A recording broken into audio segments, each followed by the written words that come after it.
Thanks, Leslie. And you know, we're talking about hurricane season. There's nothing that's an imminent threat to really anyone, nothing major at least. But we're just getting you prepared for what could be a very busy season. This afternoon, still watching some showers. We have some showers if you're heading out right now, but there will be plenty of dry weather mixing in at times. And temperatures luckily staying in the 80s. The big widespread rain is just to our west. From Morgan City to the west through the Atchafalaya there, you've got some rain. And it's a steady light rain. But here in southeast Louisiana, just some spotty downpours. And they are tropical showers, so at times they are heavy. It's windy. If you're at the lakefront, the winds are going to be blowing out of the east, gusting to 30 nearly. Same thing Belle Chase. Shell Beach has got gusty winds, and we've got gusty winds along the coast up to 30 miles an hour. This is thanks to our developing tropical disturbance. This is a large low pressure. We call this the Central American gyre. It's just a large area of moisture that started out over Central America. It's now lifted into the southern Gulf here. And if you look at satellite, there's really hardly anything going on near the center. So this truly really isn't tropical in nature right now. All the active weather is far away from the center on the north and east sides. You can see the cloud cover and rain just off of our coast. So this is going to continue to head to the west. It may become Tropical Storm Alberto, regardless of whether it has a name or not. It's going to cause the same impacts. Big rain heading to Texas, along with some squally conditions with those gusty winds and a little bit of storm surge by a couple of feet or so. So the track here, if it does have a center, that's probably the quietest part of the entire thing. That'll move inland just north of Tampico, Mexico by tomorrow night. Notice here we are Wednesday night. Could have 50-mile-an-hour winds or so, and then it'll move inland and start to weaken considerably, but still dumping a lot of rain. So broad circulation, sending that rain mainly to Texas. Here we are tomorrow morning and afternoon. Not much happening here, just a few storms, but the widespread rain just getting pushed into Texas there from Houston to Corpus Christi to Brownsville and San Antonio.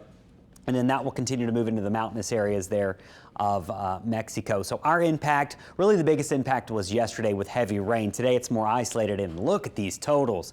Some of them over 5 to 10 inches. So that's going to be your big flood threat starting tonight, lasting into tomorrow, and then winding down on Thursday. So with a big system like this, imagine a ballerina spinning. What happens when they bring their arms in? They spin faster. Well, when the system is giant, it can't contract very quickly. So you're not going to see anything like this really rapidly intensify. It's not going to throw any huge surprises. So the intensity forecast, it's going to hover between 40 and 50 miles an hour. So the rain's going to be the bigger story here. There are likely going to be some strong winds along the coast there, and that's why tropical storm warnings extend hundreds of miles away from the center of this circulation. So the Texas coast is where the winds are going to be slightly stronger. You're going to have a push of water 2 to 4 feet for the Houston area. And we're talking out past Galveston in the bays. They'll have some rising water of 2 to 4 feet. For us, the tides are higher. You probably noticed if you live in coastal areas or tidal areas that the tides have been higher. That's because of the strong easterly winds. That'll continue into tomorrow too.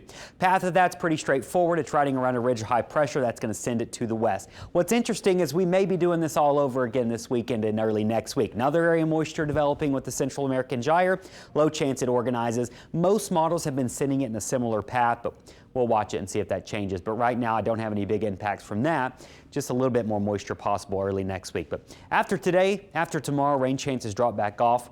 We get back in a normal summertime pattern. In fact, the first day of summer is officially on Thursday, and it's going to feel like it this weekend. Hot and humid in the 90s with just a few pop-up thunderstorms. Not a good day to be out on the water. Today and tomorrow, really, those strong winds have been gusting over 30 knots.